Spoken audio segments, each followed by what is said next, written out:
All right, everybody, welcome to another edition of the Tour Shot Golf Podcast. We have a very special guest with us here today.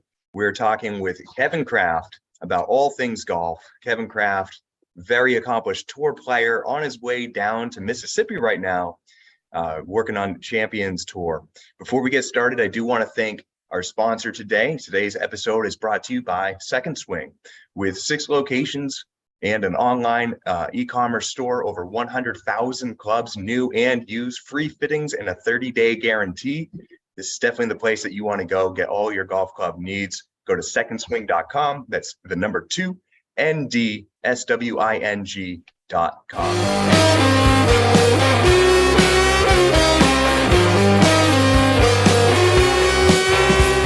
Now, without further ado, we're getting with the man, the myth, the legend, Mr. Kevin Kraft. And what I want to do to kind of start today off is just point over my shoulder right here. We have a really beautiful trophy. This trophy was recently acquired by Mr. Kraft, Maryland Senior Open Champion 2022. Kevin, one of the big things that we've gotten a lot of feedback about is wanting to know about your processes, getting ready to play in an event. What do you do to check out the course ahead of time and prepare? Walk us through a little bit of what your plan and preparation was going into the Senior Open here in Maryland, and how you're going to kind of take those lessons that you learned and apply them on your way down to Mississippi. Well, I've been very fortunate to be able to take a little more time away from work and be able to put that into my game. That's been kind of the biggest issue I've had over the last years that I've been playing competitively, is that, hey, I'm just a working guy, right? And getting the amount of time that you need to be able to build things up to the point where you feel like you're going to be competitive and, really be prepared for an event has not been necessarily the best for me over the last few years. I've skipped practice rounds in the past. I've walked golf courses, and it's not that you can't get a sense of things that way. You can, but there's really no substitute for getting out onto the golf course, seeing how it plays, seeing what the holes are like, what the shots you really have to hit. Standing there with a laser, and shooting targets is one thing, but seeing where the ball is in relation to those targets in actual time is really the best thing. And so, my prep for an event, I'm going to get a little deeper into a practice routine. I'm going to hit some more balls. I'm really going to grind on wedges. Working at Second Swing gives me great access to TrackMan and a hitting bay that I can practice out of. There's still no replacement for actual outdoors balls in the air. I can maintain a swing pretty well that way. Thing is, short game's got to be done on the golf course or around a green, and there's just no substitute for that. So I've been able to have enough time to be able to do those things, and my preparation for the Senior Open was pretty good. It was an interesting event, really, because the golf course was in great shape. I really thought it played pretty easy the first day. I shot 1 under, kind of on a lucky 35-foot bomb on the last hole. Thought, okay, well, I saved my sanity, but that was about it. And nobody had gone low, and so I kind of got a bonus there. And then second day, the greens got faster, the wind kicked up. I was pretty well in my element. Spotted everybody a couple shots, bogeyed the first 2 holes, and then just kind of realized where I was, what I was doing, hitting the ball good. Absolutely no reason to hit a panic button or anything, and just stuck with the process, then made some birdies. So, and that's kind of what I'm hoping for down here too, is, I'll be in this afternoon. We can get on the golf course at about noon tomorrow, get a practice round there, get another full day of practice on Monday. Weather does not look particularly great. It just keeps on hanging on. It's going to be cold. It's going to be breezy. It's going to be wet. Thursday looks like the high is going to be 49 with some potential rain. Yeah. So right now I'm going through a lot of mental preparation. I get to sit here and I've got, I'm going to have about 18 hours in the car total from the time I left yesterday. And spent just really just trying to get my head around what's coming up and what that's going to look and feel like. Because really going into almost any event, you can pretty well write off a quarter of the field because they shouldn't even be there. And then half of the rest of that field isn't going to play good. So you're really playing against 33% of the field. And so if I can be as mentally tough or tougher than that 33%, I should be in good shape because I'm hitting the ball great.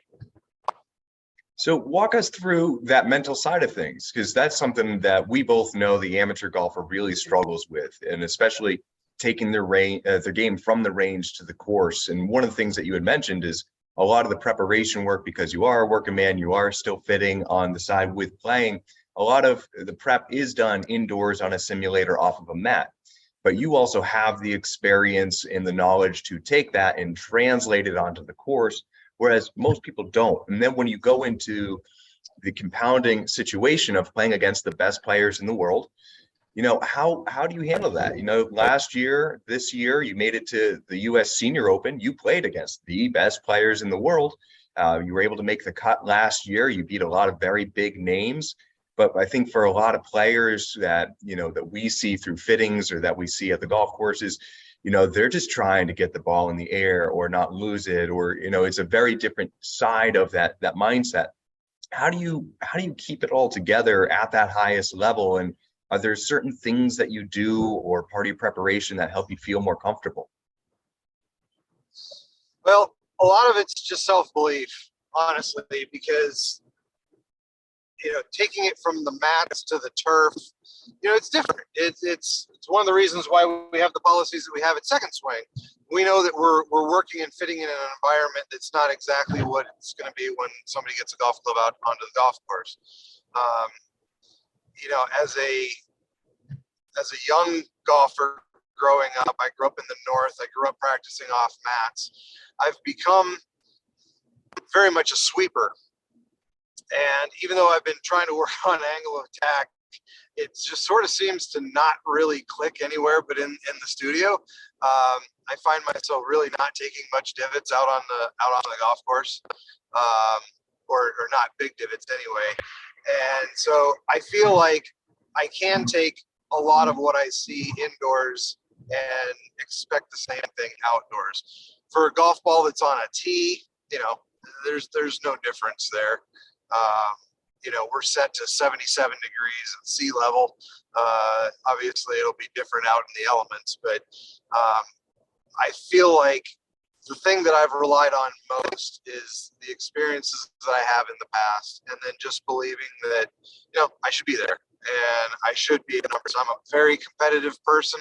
When I step up on a golf tee, in a golf course, I'm expecting to shoot a good number. I'm expecting to be in the hunt, in the mix, anytime I'm gonna play. And so when you're working in that, you're good. My magnet's not very good. There we go. So when you're working in the bay, because it is such a different experience, it isn't real turf. You're not feeling the club actually go through the grass and all that stuff. What is it that you're working on? Impact location, primarily. I want to make sure that I'm hitting it off the center of the golf club. I'm looking for a particular shot shape and a particular trajectory, and that's something I'm going to work on whether I'm inside or outside. Golf clubs are pretty well dialed in. I know that if I'm making a good swing, I'm going to hit it in the middle of the golf club. If not, then it's probably not the golf club. It's probably me, and it's something that I need to look at and adjust.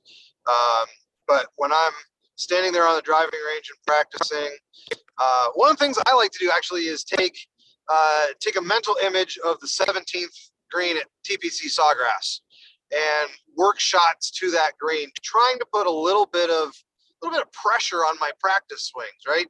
It's practicing's rough because if we don't like a shot that we hit, now we just grab another ball and hit it. If we don't like that bucket that we hit, we just go ahead and grab another bucket. It's no big deal.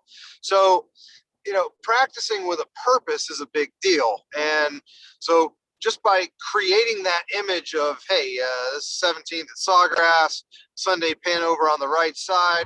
I've got about 12 feet to work with and no more than that. And I got to see what that shot's, going to be like going in there. Am I going to work it right to left? Am I going to work it left to right? What trajectory I want it to come in at. Do I want it low, medium, high? And these are the kinds of things that I'm going to work on in practice sessions. I want to hit the ball low. I want to hit it medium. I want to hit it high. I feel like probably besides course management, the best part of my game is distance control and being able to flight those balls low, medium, high, extra high if need be. That's going to be something that's going to help keep me, in line with where the pin is most of the time if I choose the right golf club.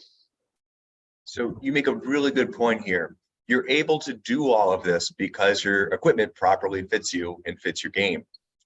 What Yes. insight would you provide to the average golfer who's looking to get fit? And I guess the side question, and you can kind of guess who's asking this one, what would you say about people who are traditionally mindset and they, what is the best equipment for a player? What you play is going to be different than what I play is different than what the average person who comes in for a fitting plays.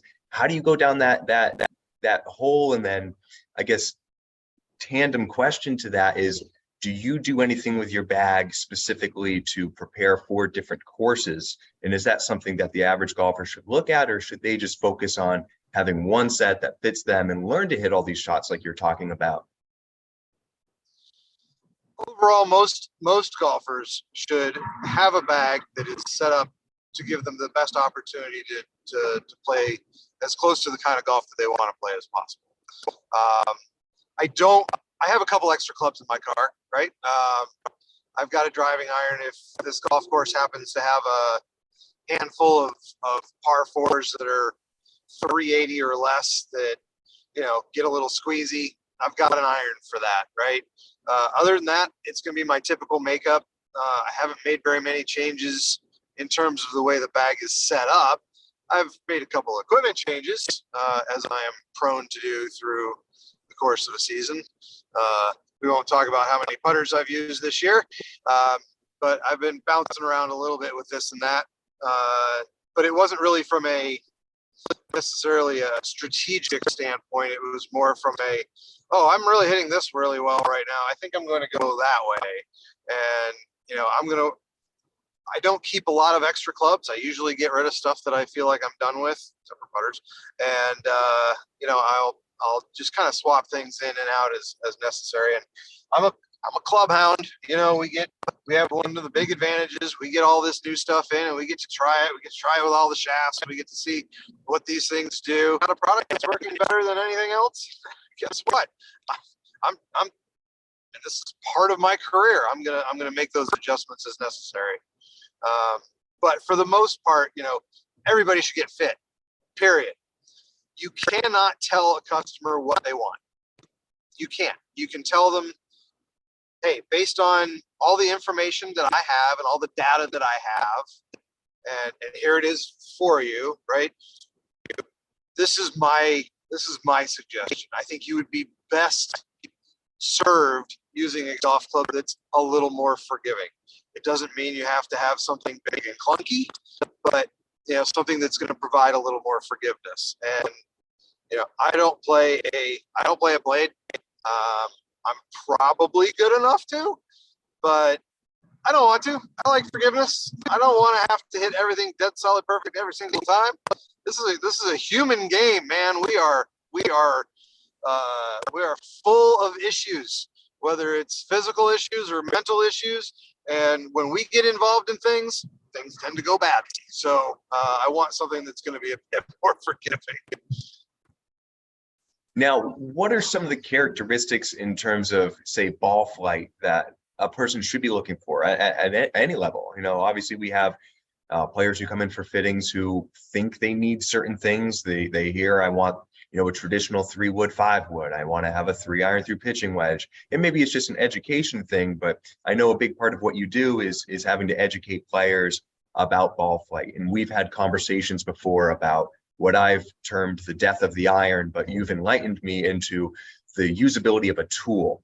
Can you work me through that process of kind of what at least you're looking for in some of those tidbits that other players should be looking for, or maybe some key identifiers that if their equipment's not able to do this, even if they've been fit before, maybe it was a poor fitting, or maybe there's been some swing changes or physical changes, what should they be looking for?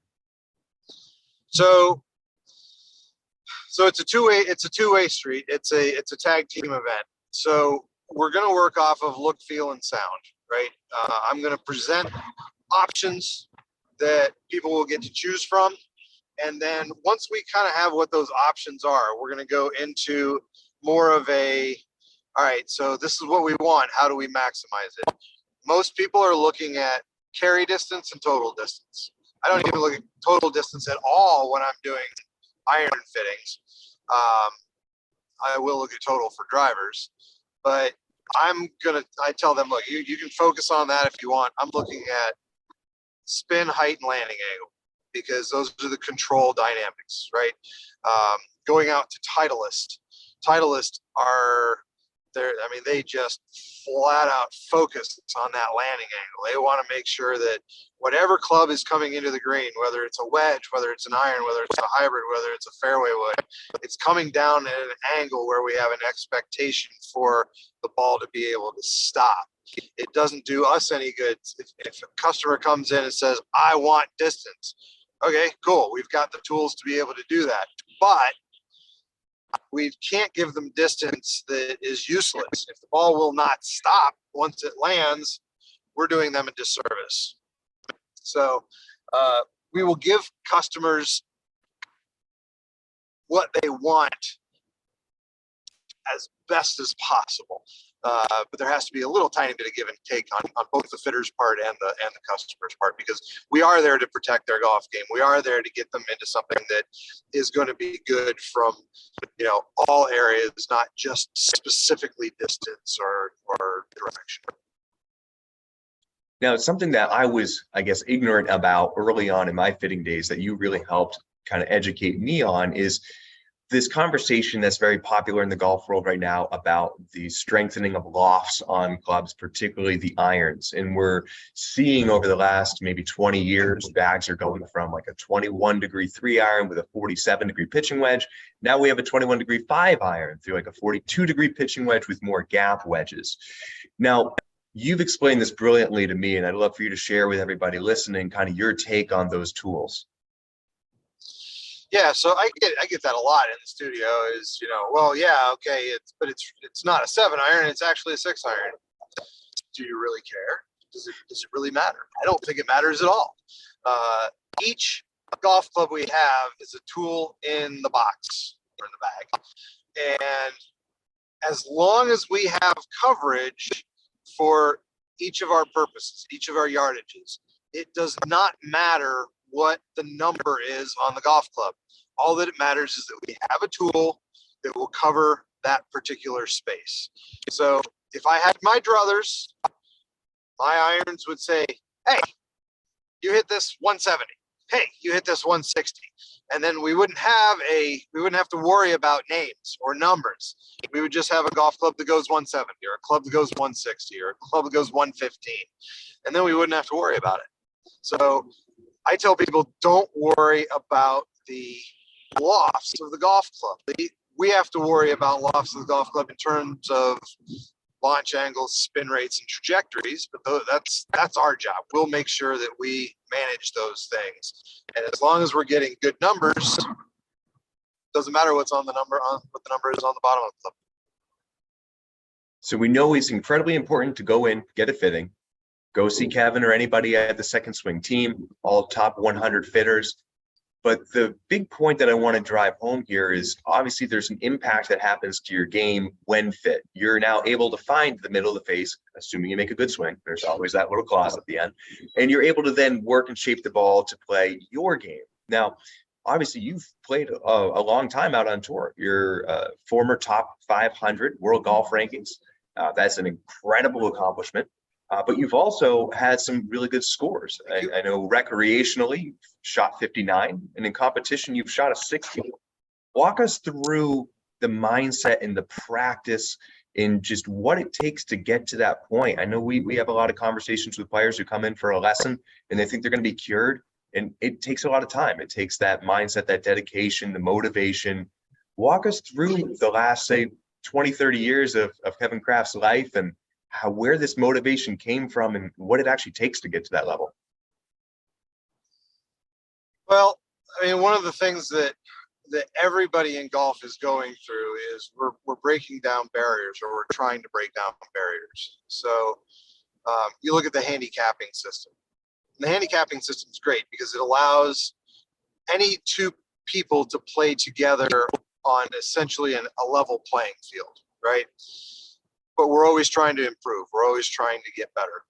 And as instructors, you and I know that it's hard. If you get a player that wants to be a scratch, right, and they're hanging around at 4 or 5, the difficulty of eliminating all the mistakes to be able to get down to scratch, to make more birdies to get down to scratch, is it's a long and arduous process, and it's challenging. So, you know, I had a nice college career. I turned professional in 1995. Spent 10 years on the mini tours before 4 years on what's now the Corn Ferry Tour.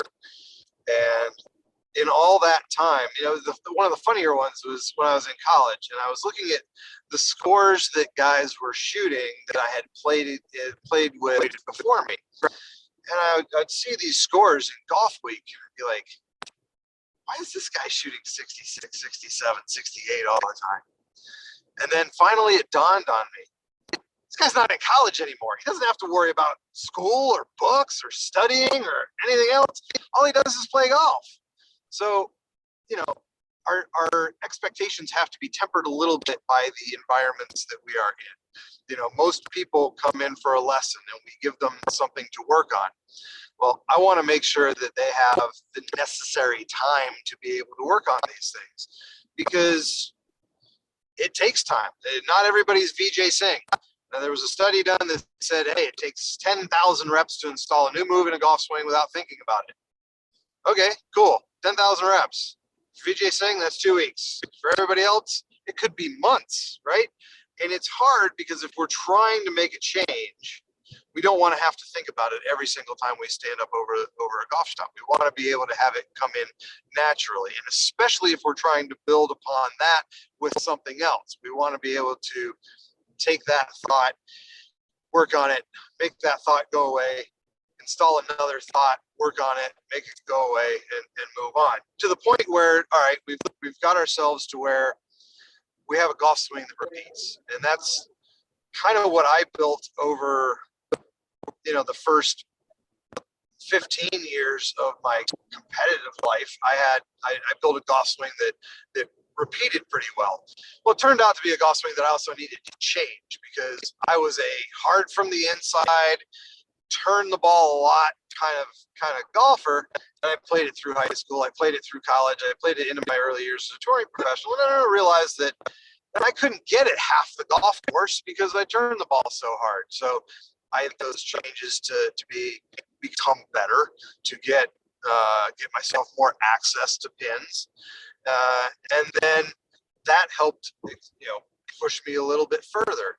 And it's always going to be steps, identifying what is the issue, what's going to give us the most step forward. Do I need to spend more time putting? Do I need to stand there and hit 1,000 drivers in a day? Right? There are those that struggle with driver a lot, and they do need to hit driver quite a bit. I normally like to hit 5, 6, 7 drivers in a practice session, and that's about it. Obviously, we can go deeper into it if need be, if things aren't going where they need to go.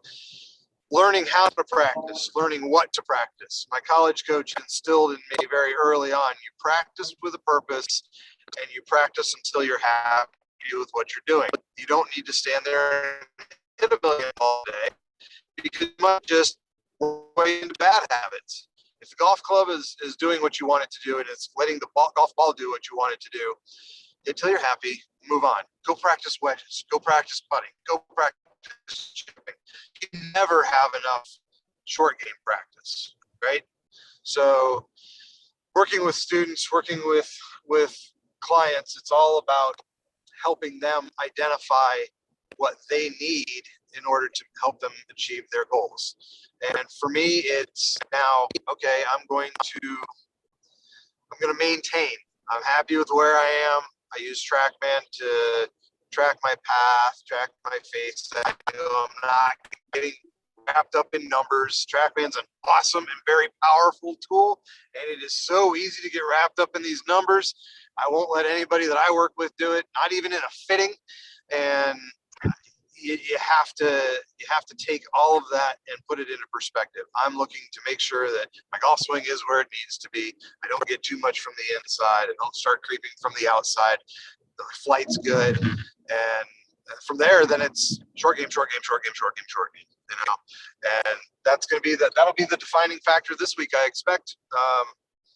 I'm coming into this feeling very positive about where I'm at, about how I'm striking the ball. Shot 68 at Worthington Manor on Thursday. You know, that golf course is pretty hard, 145 slope, and it was relatively easy. You keep the ball in play, yourself decent looks, and hopefully you hit it on the right side of the greens on that golf course. You can have some opportunities. So I don't expect the greens to be quite so crazy down here, and maybe it'll make it a little bit easier on the putting side of things. But I'll be focusing pretty heavily on short game once I get down here. So we want to ideally get to that point where, like you said, we're able to make the swing without thinking about it. But for those that don't have the 10,000 reps, or they're in the process of getting that 10,000 reps, maybe they've gone to the range, they've worked on it a little bit, now they're going out of the course. You know, what do you suggest for players there to stay focused, to brush off the bad shots, to understand that it's a game of misses? And if you have any parallels or any experiences from your tournament history, or maybe some examples of rounds where you maybe started to lose it a little bit, how do you stay on track and just keep grinding it out, knowing that the pursuit of this imperfect sport has that reward at the end? I'm way better at it now than I used to be. To be honest, it was probably part of the reason why I ended up quitting tour golf in the first place. I was horribly awful to myself, and I came off the road in 2008. I'd been playing for 14 years, and I realized, looking back, that my parents were right.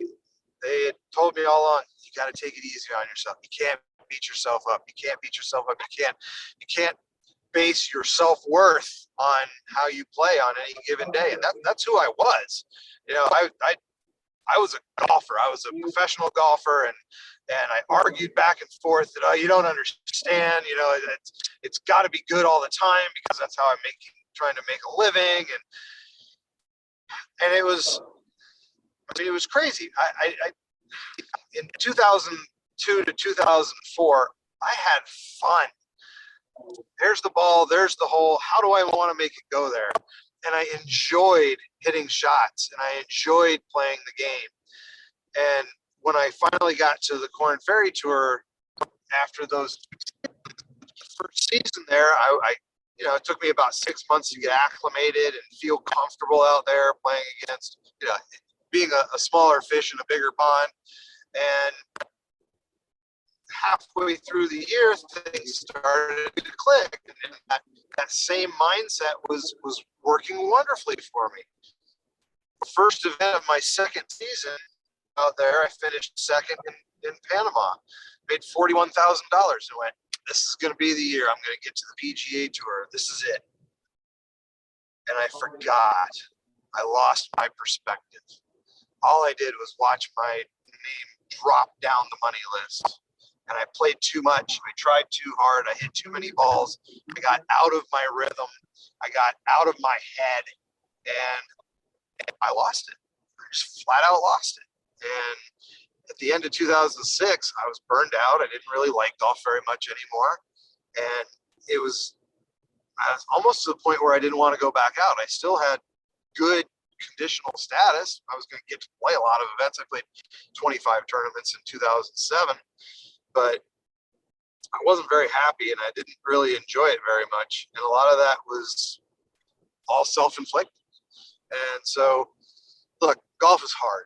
And I mention this all the time when I see bad shots in the studio. Don't worry about it. Golf is hard, right? So I am now the world's biggest hypocrite. I preach the very things that my folks told me. And I try very hard to take that with me out on the golf course when I'm playing. It's tough, man. Old habits die hard. I want to be very hard on myself. I find it kind of creeping in there and wanting to take over. And I'm doing a really good job so far, anyway, of just being like, okay, this is what it is. If I'm not playing well, we don't get to choose when we play well, right? U.S. Senior Open this year.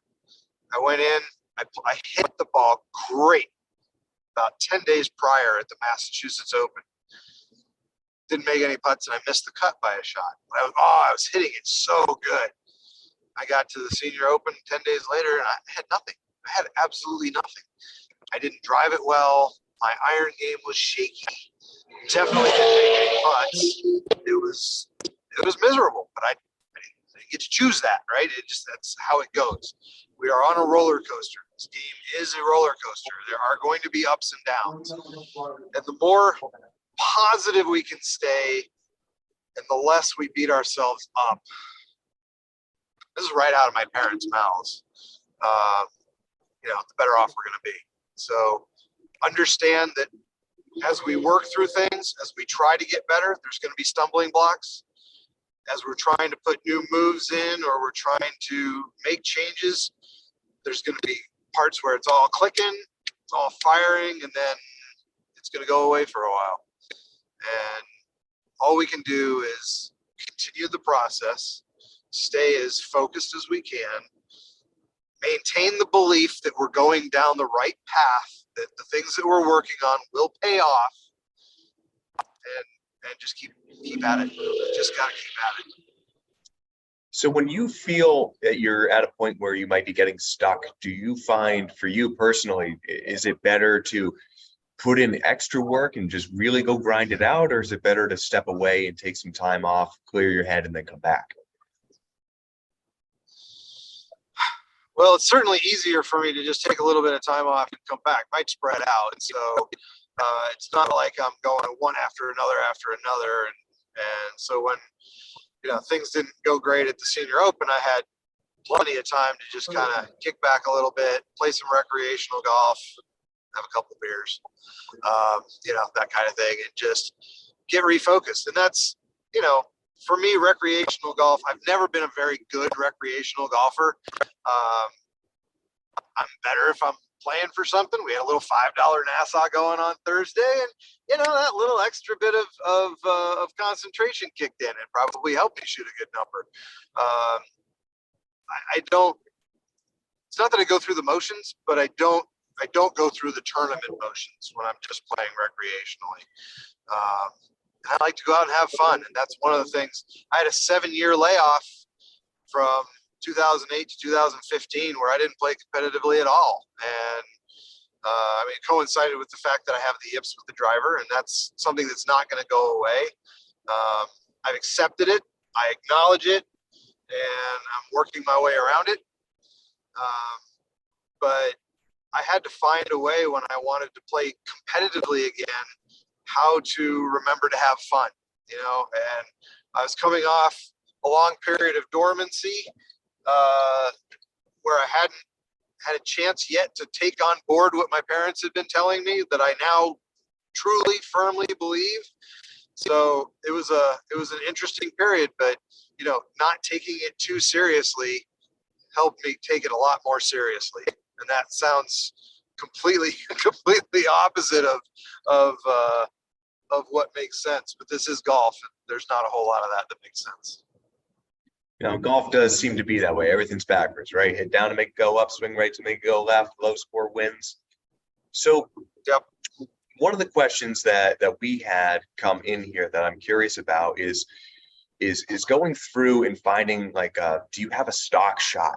Do you have something that when the pressure's on, where you don't want to get too cute, what do you do? How do you determine when to go for it and when to not? And how can the average golfer kind of learn from that? A little bit of basic course strategy and how you personally work your way around the course. Yeah, so I'm a big proponent of the stock shot. You know, we get people in for fitting and they're swinging inside out, outside in, inside out, outside in. And even though those things may be, you know, minor, there may not be a big movement one way or the other there. It's also, you know, that's detrimental because they're having to try to, they don't have a good control over their, you know, over their path. So then they therefore have to have an exceptional control, and it's hard, man, to control the face angle. Not everybody's Bubba Watson, right? And nobody, not very many people have that kind of a golf mind. His golf mind is absolutely amazing for him to be able to see those shots. So having a stock shot makes sense for everybody. And you watch the guys on tour, you know, they go through the same things that everybody else goes through when they're under the gun. If they're trying to win a golf tournament, if they're you know, trying to get into contention, they're trying to make a cut. Those juices flow the same way as anybody else when they get into a situation that they haven't necessarily been in very often, and they're going to rely on their stock shots. So for me, it tends to be a little draw. I tried to go to a fade this year, and it worked for about 3 months, and then it just kind of it's my path just kind of kept creeping back to where it has always been, and so I'm just not going to fight it anymore. It's fine. I've played it my entire life. There's no reason to you know, try to force something to happen that doesn't want to happen. But you know, if I've got difficult shots to hit, I want to leave it on my body as much as possible. I want to take the mind out. So I am a big proponent of swinging hard, because when we're swinging harder at something, we are taking our minds out, right? Think about it. If we're trying to hit a half shot, that's a manipulated move. Where's that manipulation going to start? It's going to start up top. And typically when we let this thing get involved, things do not go well. So, you know, I understand a lot of people try to swing easier to try to help them control the face and feel like they hit it better, and that's fine. We have to do what we have to do to get the ball around. But for me, in a pressure situation, I'm going to make it a little more concerted move at the golf ball, just so that it becomes, you know, more of a physical action than a mental action. And I want anybody that comes in to be able to, you know, utilize their the power that they have for good rather than for evil. So we're always going to go with the intent that we'll be able to, as we go through practice and fitting and lessons, to make sure that we're going down the path where here's where we are now. I want to be able to use your extra power to be able to, you know, as the great benefit that power gives us, but also as a stock shot down the line. So, well, and most people honestly should play to the middle of the greens, right? I mean, think about it. You watch the guys on tour, and how often are they hitting at pins? They're going to hit at pins with maybe 8-iron, 9-iron, pitching wedge, gap send lob, you know, that kind of thing. The green light clubs. I always wanted to put green, grip, line pitch, gap sand lob, yellows on 8, 7, and 6, and then red on everything up above. And the red being, hey, stop, think about this. Yellow for, all right, let's be cautious, and then green are the green lighters. Let's go at it. That if you take an average golfer and you put them in the middle of every green, no problem. And it's probably going to have on an average day, it's probably going to be pretty close to some of the pins because they're not always going to be tucked over bunkers like they are in tournaments.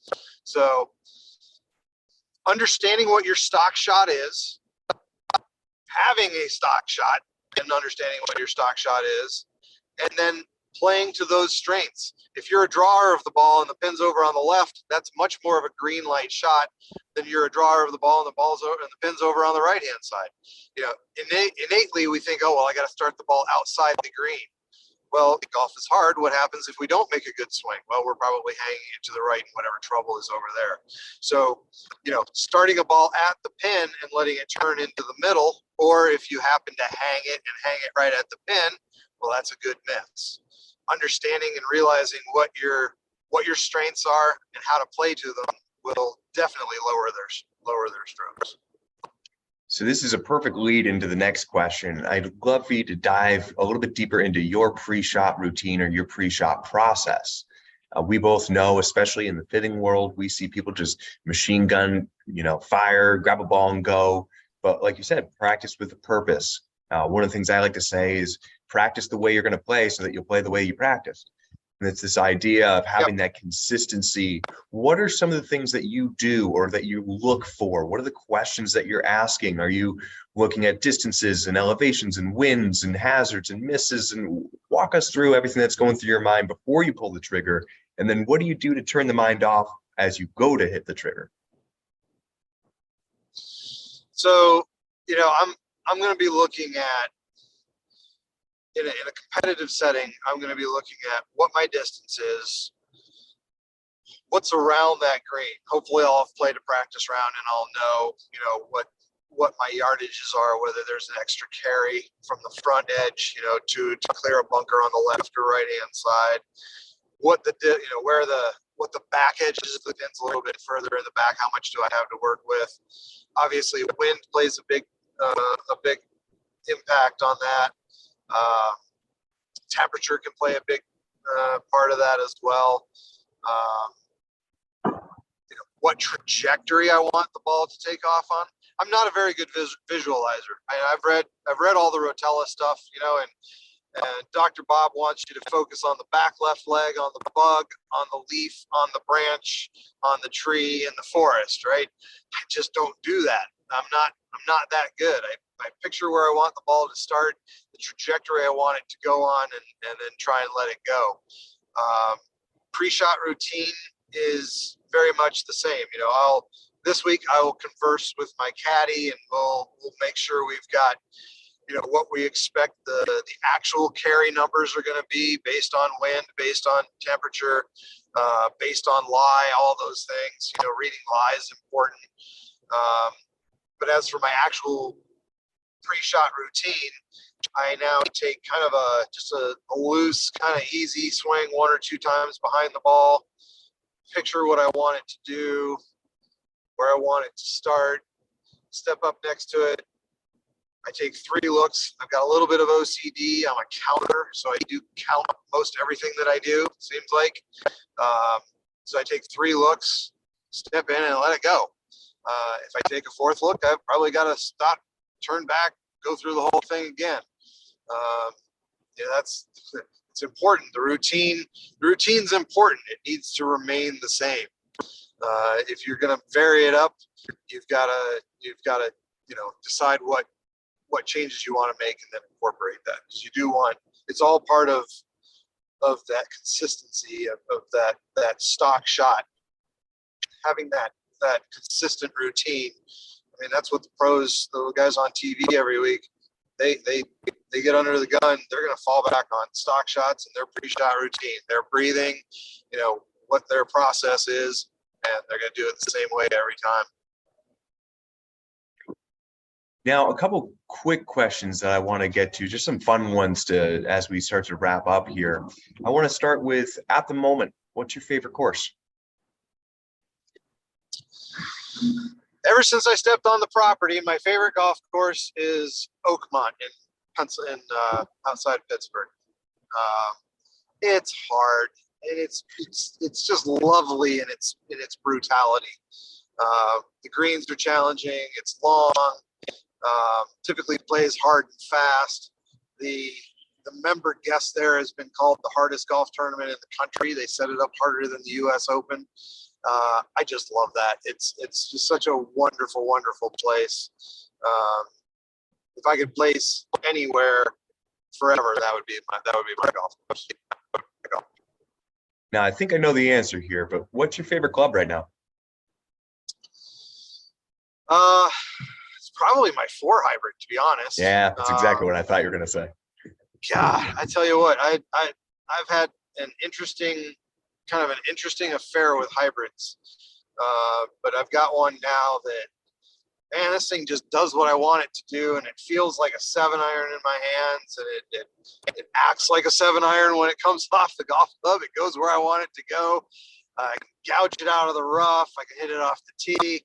I think it's the best golf club I've ever had in my hands. Now, I love telling the story. The first time you and I played together was one of the first rounds you put that hybrid into play. And on the second hole, you, I guess, chipped out of a divot and pulled out for eagle. So that was a fun introduction into the greatness that is Kevin Kraft. Yeah, it was all the golf club. You know, you can play it out of any lie. Dream foursome. Oof.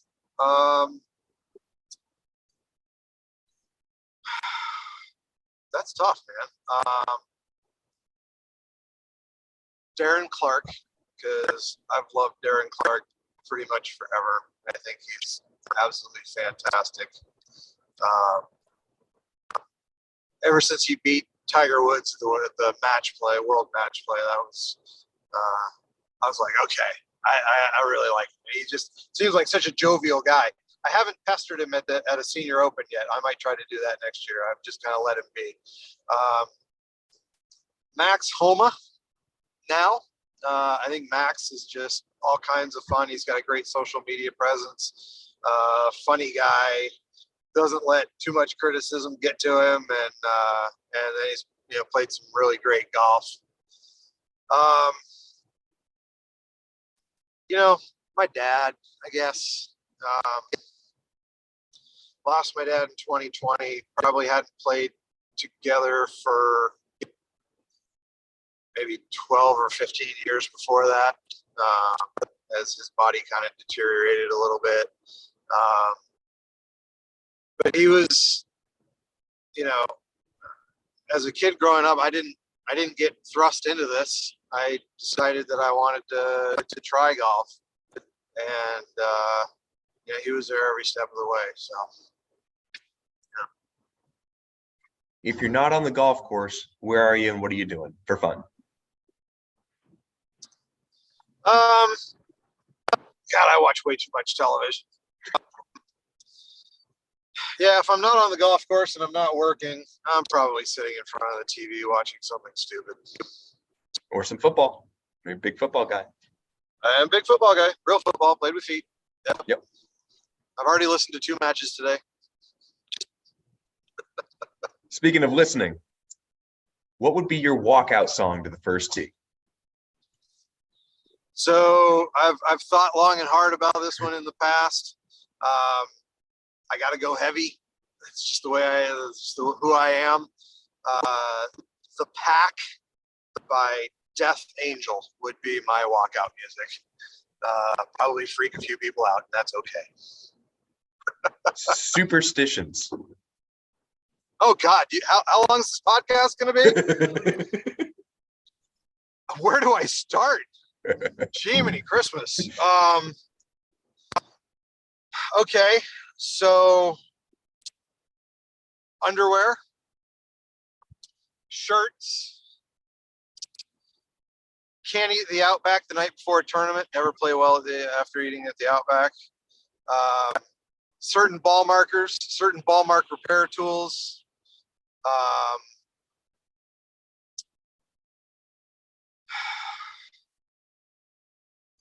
Headwear, anything that I've played well in gets another look. If I play bad with something, it's probably never getting another chance. I can't play number 3 golf balls in tournaments. I never play well with a 3. I can't shave the night before tournament rounds.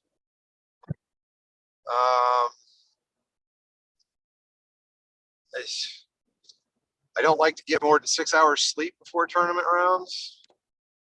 Sometimes I can't help it with that one, so that's not too bad. Oh, and then there's the birdie on the first hole one. I got years of data that show me that if I birdie the first hole and I make another birdie, I'm okay. But if I make a birdie and then I make a bogey before I make a second birdie, I can't shoot better than 71. I never shoot better than 71. So I got a lot of crap that goes on in my head, whether I'm trying to pick an outfit or figure out what I'm going to mark a ball with or anything else. But oh my God, it just keeps getting worse. I do love that. Yeah, we're gonna work on with the birdie one. Can't birdie them all. I've been making a lot of birdies on the first hole lately too. I've been really good at getting a good quick start lately. So I just need to make sure I make another birdie pretty quick. Now, what would you say is the big motivating factor that's keeping you going right now?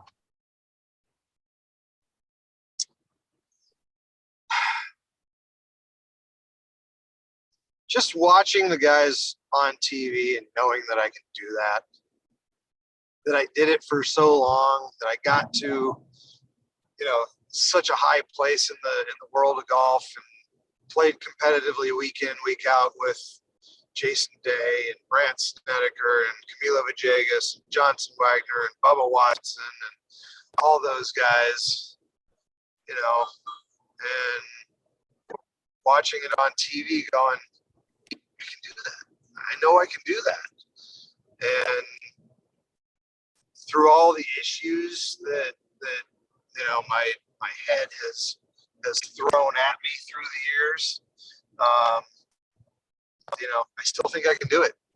And dedicating myself to this process over the last 6-7 weeks, my handicap went from, I think, about plus 2.8 to now it's at plus 5. And when you think about what has to happen to be able to do that, what the scores have to be, I'm having more bogey-free rounds now, or just single bogey rounds. So I'm managing my way around better. It just reiterates to me that if I play the way I think I can play at this level. And, fingers crossed it happens. But I have every expectation to get through first stage here. And then, if I can get through first, finals is a little different because they only take 5 guys out of. But again, if I play well enough, I can do that, right? Just gotta play really well. And I don't know what exactly this is going to look like this week. I don't know. I'm expecting maybe it's going to be like a 4-round senior open qualifier where there's some good players, and then there's a lot of people whose entry is a little more of a pipe dream. And I've kind of called my own entry into this pipe dream, just given the fact that they don't take hardly anybody to the tour, but I still go into this 100% feeling that I'm going to make it through this first stage. If I didn't feel like it, I wouldn't have done this at all. I've been blessed to have a very kind soul allow me the funds to be able to do this. I cannot speak highly enough of the generosity. Never had something like this in my life. I've always had to have sponsors, but what he's done for me and to just say, go play is just beyond. Very moved by it. And I hope I've put the effort into it that makes it worthy, because I don't take it lightly. This is a big opportunity. It's a big chance. And it was not an inexpensive chance either. This was a very big deal. And I feel like I've put the kind of effort into it that will produce the results. And I will be very positive with all my shots. I will be I won't go dark. I won't go negative. I won't go nasty. If I start out badly, there's no reason why I can't bring it back. I mean, I saw that at the Maryland State Open, a few weeks ago. Start out bogey, and it's just like, hey, this is golf. You're gonna make bogeys, fine, make bogeys. Just don't let them rule the world, So, yeah, I feel good about this. I feel really good about this. What advice would you give to somebody who wants to follow a similar path, whether they're just trying out for their high school team for the first time, whether they've been playing their whole life and they think, hey, I got 10 years to get ready for the senior tour, and they're trying to make it on one of the big tours around the world, this pursuit, having gone through it, what advice would you give? Throw yourself into it full-hearted. You can't do this half-assed. Tour golf, professional golf, even amateur golf has changed a lot since it was my full life, and it's gotten much harder. The players have gotten much better. They're bigger, they're stronger, they hit the ball farther. They don't have any fear, and if you're going to do it, make sure you do it right, because otherwise you'll regret it in the end. And you'll regret not doing it if you feel like you've got the ability to do it. You got to give yourself that opportunity, because the only way you truly fail in life is if you don't give yourself a chance. I felt like I needed to do this because I know I can do this, and if I don't give it that shot, then I'm gonna regret it. Just gonna regret it. There's a small window when you're on the young side of old. It's a small window, so I gotta take advantage of that window while it's open. But go out, commit to it, take it seriously, and get after it. Make it yours. Then the final question, how do people get in touch with you, whether they want to sign up for a lesson and work with you, come in for a fitting, follow your progress on social media? Where can they find you? So I don't have a really great social media presence, really, and it's something that I kind of need to work on. I was actually told at the Senior Open that I'd be a great addition out there because I like to interact with the crowds. I like to meet and socialize with the people. I need to do a better job of it online. K2 Golf Services at gmail.com is a great way to get a hold of me.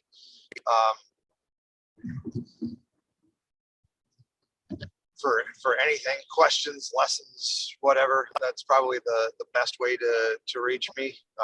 Obviously, you can come find me at Second Swing. I'm there if I'm not out, driving halfway across the country to go play a golf tournament.